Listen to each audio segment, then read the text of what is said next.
नमस्कार, times of Swaraj में आप सबों का स्वागत है और मैं हूं संतोष सिंह।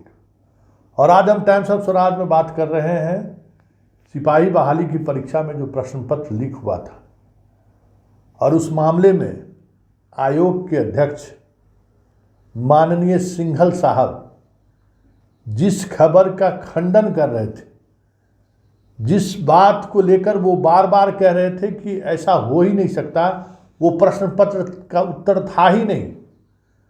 वो तो 8-10 साल के परीक्षा का क्वेश्चन को एक जगह कंपाइल करके उत्तर लेके गया था, उसमें से 5-10 मिल गया। वो संयोग है, कोई प्रयोग नहीं था।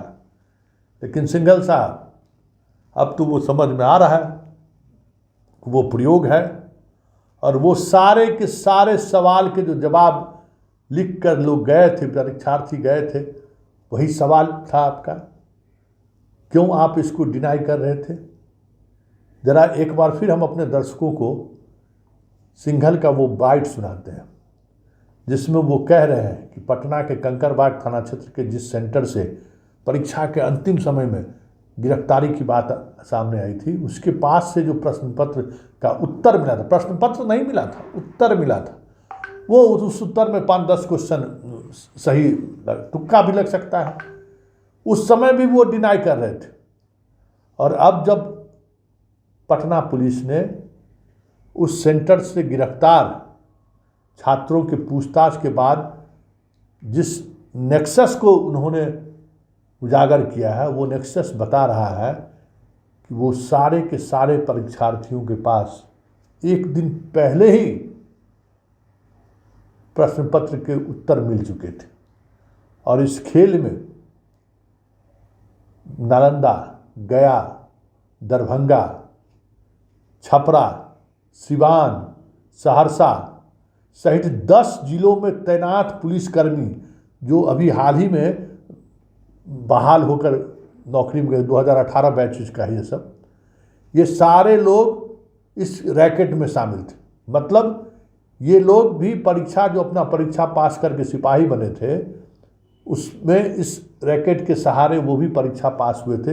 ये बातें अब खुलकर सामने आने लगी। कहने को तो ये कहा जा रहा है कि अपने रिश्तेदारों को पास कराने के लिए इन्होंने ये खेल रचा था, मतलब ये प्रश्न पत्र लिख कर उसका आंसर भेजा था। लेकिन ये कोई साधारण चीज़ नहीं है कि आप प्रश्न पत्र ले लिए, बाहर में आप दे के भेज दिए। कोई मैट्रिक परीक्षा का प्रश्न पत्र नहीं है कि आप अपने रिश्तेदार के लिए सिर्फ यही कीजिए। ये अब अनुसंधान की दिशा अब बिहार के कई जिलों में फैलता जा रहा है, जहां सिपाही लोग ही इस खेल में शामिल हैं। लेकिन पहले जरा सिंघल साहब का वो बयान सुन लीजिए, जिस बयान में वो चीख चीख कर कह रहे थे कि नहीं नहीं नहीं नहीं नहीं, कृष्णानगर, रामकृष्णा नगर में जो क्वेश्चन पेपर आप जिस पर कंकड़बाग थाना क्षेत्र में जो प्रश्न पत्र लीक होने की बात हो रही है, वो नहीं है, वो एकदम तथ्यहीन खबर है। जरा सुनिए सिंघल साहब उस दिन क्या कहा था, और अब जब अनुसंधान की दिशा आगे बढ़ी है तो क्या चीज़ें सामने आ रही हैं, उस पर हम चर्चा करेंगे। लेकिन पहले सिंघल का बयान सुनिए।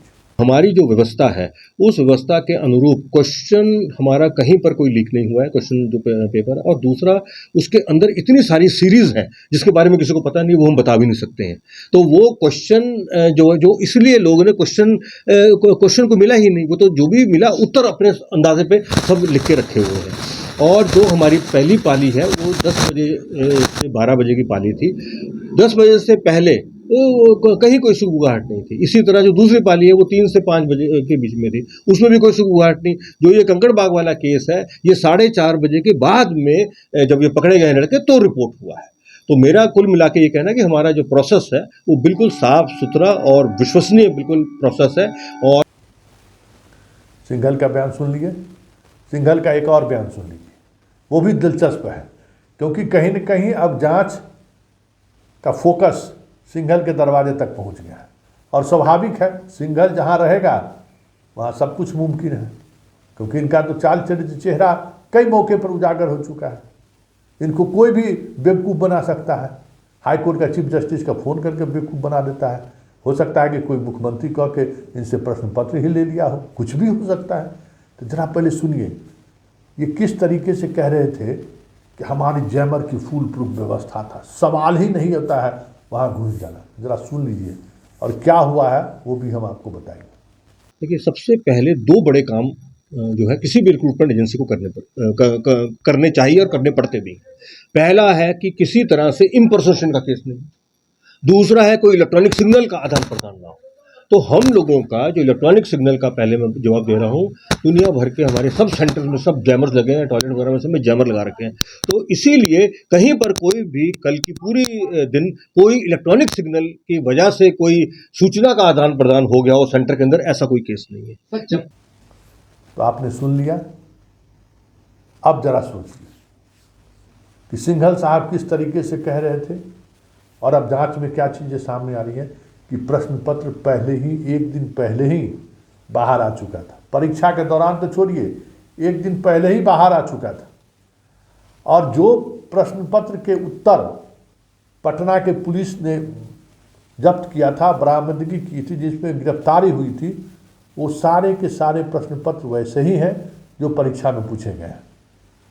और ये बड़ा मुश्किल से, एक बात समझ लीजिए कि अभी भी सिंघल साहब एसआईटी को सहयोग नहीं दे रहे हैं।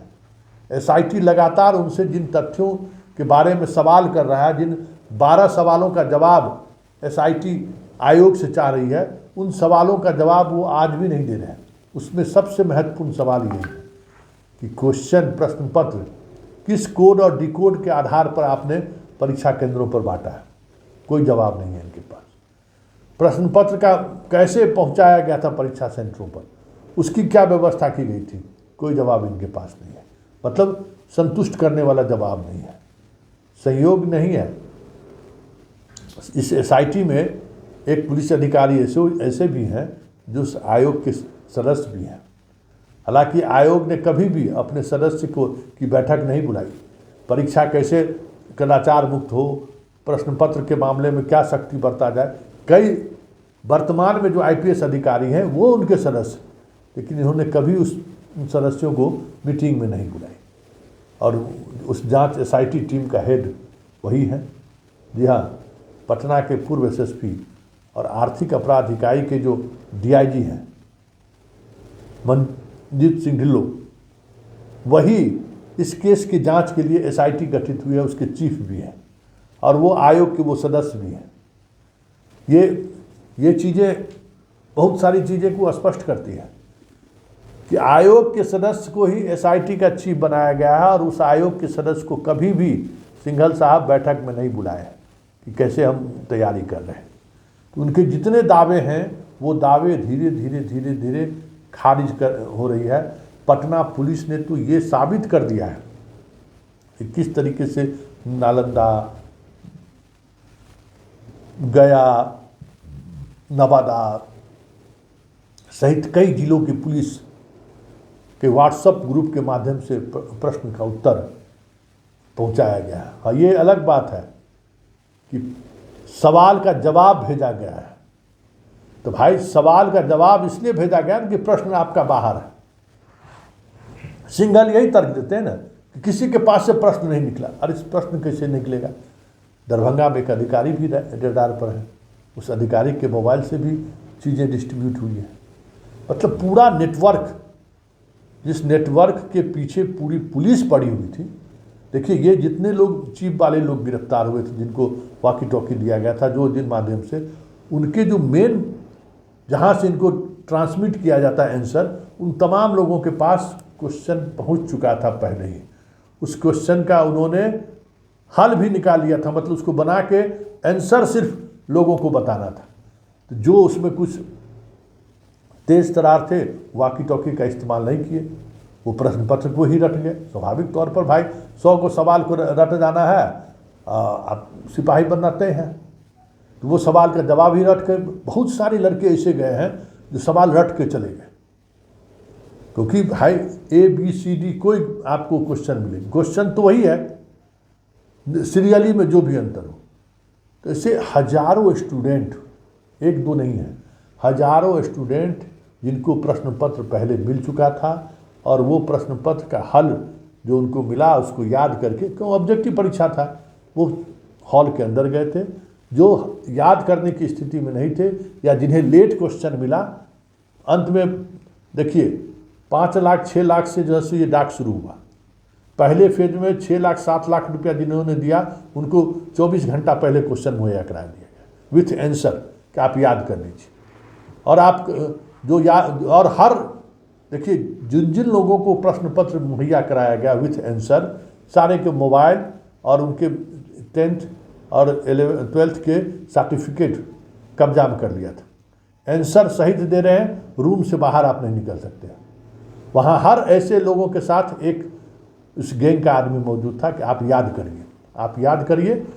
शुरुआती इस तरीके से जो लोग परीक्षा में शुरुआती दौर में जिनको क्वेश्चन 7 लाख दिया, और अंतिम समय में मतलब 2 घंटा पहले जिनको आंसर दिया गया उनसे 50,000 तक, मतलब 7 लाख से शुरू हुआ और 50,000 तक में ये डील हुआ कि 50,000 तक में दे देता है। और वॉकी टॉकी वाले जो लोग थे जिनको वॉकी टॉकी पर सवाल का जवाब देना था, वो उनसे भी 50,000 में तय हुआ था। 50,000 से 1 लाख, जिससे जैसे बना 1 लाख तक के जैसे तय हुआ था कि हम आपको जवाब बताएंगे। लेकिन जिनको 24 घंटे पहले प्रश्न पत्र और साथ में उत्तर दिया गया उनसे 7 से 8 लाख रुपया लिया गया है। और ऐसे भी सैकड़ों छात्र हैं जिनसे उगाही की गई है।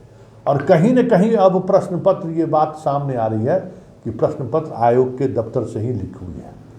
ये कई ऐसे एविडेंस ऐसे सामने आए हैं जिसमें आयोग की भूमिका संदिग्ध लग रही है, क्योंकि प्रश्न पत्र किस सेंटर से आउट हुआ वो अभी तक आर्थिक अपराध इकाई का हाथ खाली है, क्योंकि प्रश्न पत्र वहाँ से आउट ही नहीं हुआ है। प्रश्न पत्र कहीं और से आउट हो गया, सिर्फ उत्तर लेके छात्र गए थे।